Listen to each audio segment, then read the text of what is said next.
Welcome back to the Keep Going podcast, Vin Kennedy. I'm your host, Vin Kennedy. Today, we have another solo episode. Just sprinkling them in for you. Hope you're enjoying them. One thing that's been really prevalent on my mind is you are who you think you are. It's a really deep concept that I've really just been like, I just do this to myself. I just find a topic or a concept and kind of just like ask myself a ton of questions about it, and then like find out in what ways I could add that to my life and like utilize that and kind of just like dissect it and see how it will either positively or negatively affect my life. Listen to a lot of podcasts or read a lot of books. So that's where most of these things come from. It's the idea that you are exactly who you think you are. You know, you have others people's opinions of you. You have, this one's deep, don't want to lose you here, but you also have the opinion that you think other people have of you. And for example, like right now, a lot of people would classify me as a runner.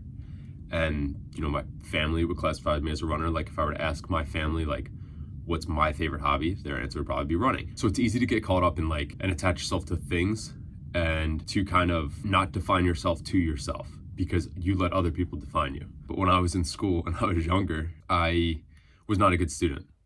My grades reflected so then I attached that meaning to myself and I believed it. I also didn't really apply myself, but that's a whole different topic. Unless I really tried, I would just kind of just be very average when it came to school and or below average. And then on the other end of it, in high school, I won class clown, and that was an ongoing theme that I attached myself to, was just being the class clown. Now, this is where it could get interesting because even within being the class clown, in certain situations, in certain classes, I was not the class clown. I was really quiet. So it's so interesting how you can show up in different ways in different situations, and then even around different people. I think as I've grown up, showing up differently around different people has stopped happening because I kind of just show up as myself. I'm very comfortable with myself these days. And I'm just confident in myself, and it's not anything to do with like anything other than like, I just know me. That's an interesting one where you could, you know, you go to one class and you're the class clown, you go to another class and you barely talk.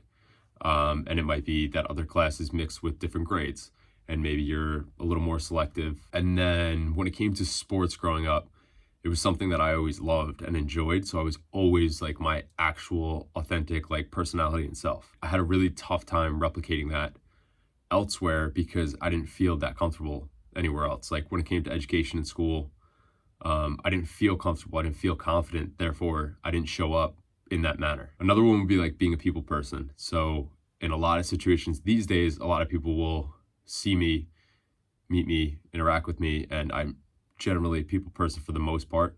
But then I have those times in those places where like I'll go to the Russian sauna that I go to, and at times like I just kind of want to just go and just like relax and be mellow. So it's interesting that we can kind of show up differently in different situations.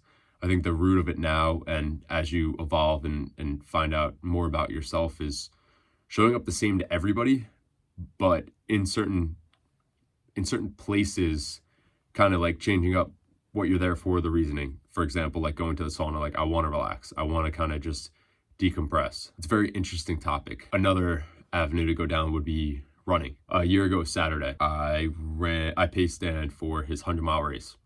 And we've been talking about it a lot. We're going back to the same race for our friend Brad, who's running it. And it's just interesting because like I would kind of put a narrative on myself, like I was a runner, but I was very like entry level and just a marathon runner.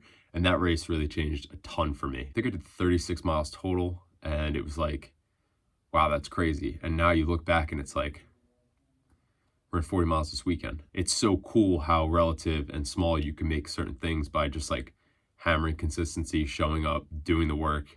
And now when it comes to like a runner and the identity of a runner, like I fully have stacked enough proof to myself, and then I guess to other people as well, that like this is part of me, this is what I do now. Even though you might have already been at that point, you don't give yourself the actual belief and confidence without hitting personal milestones or even sometimes looking for outside validation. So that was the meat and potatoes of this one. But a couple other things I just want to hit on is, one thing I heard Chris Williamson say was, you can dress it up however you want, the work just needs doing. And this one is like, was ringing through in my head yesterday, where I've been battling a little bit of a cold. Woke up yesterday and literally woke up and I was just like, I want to go back to bed right now. Was up at 4, took forever to get out of bed. And I said to myself, like, let's just go to the gym, do something light. I had to go into New York City, so I knew I had to be like on the road by like 6:30. So I was like, let's just do something light, And if I'm not feeling it, I can just go like sit in a sauna. And it's just that, like, the work just needs doing. And it's just like, just start, just move, and you'll probably feel better. And if you don't, then it's rest day. But just start and give yourself the opportunity to feel better. So I started moving and actually did more than I generally do in the morning at the gym with cardio and lifting. And it's just that, it's just the continuous showing up. And then got home, took a little nap with my nephew, and then same thing though. Once I got home, I was gonna run. Had it in my head like, hey, I was a little fired up. Forget what I saw. I saw like, oh, I saw Dan ran a marathon just for the fuck of it. And I was like, I'll just run once I get home. I have 10 miles, like just knock him out once I get home. Got home, my nephew was over, and it was just like, yeah, this isn't gonna happen right now. So fell asleep, woke up, same thing. It was like just dragging my feet. Now it's dark out, and I'm just like, I'm doing the thing. It's just a matter of like, how late am I gonna do this thing? Then how late am I gonna get to bed? And then started cruising, tried on new shoes, and felt great. And I held my easy pace, and the miles like flew by, and it was an enjoyable run.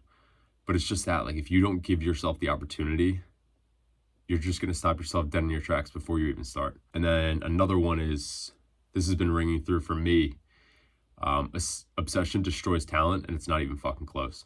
And it's so true. Like, it's, you see people that have a certain talent level and kind of just like hang their hat on that and show up and don't practice and don't put in the work, and they get passed by these people that are just like obsessed to get better in whatever it is. Obsession just breeds a beast. It's just a different animal. Like, when you really love it, and you're not going to love it every day. For example, I didn't want to hit my 10 miles yesterday, and then I did it, and I see the compounding effect, and I see the progress, and it's just like, this, I love it. I love it. Even if I don't love it directly in the moment or doing the thing, or even the anticipation to do the thing, just do the fucking thing, and you're going to enjoy it after, or during it for some portion, or when you look back and can track your own personal progress. Nobody wants to do anything every single day.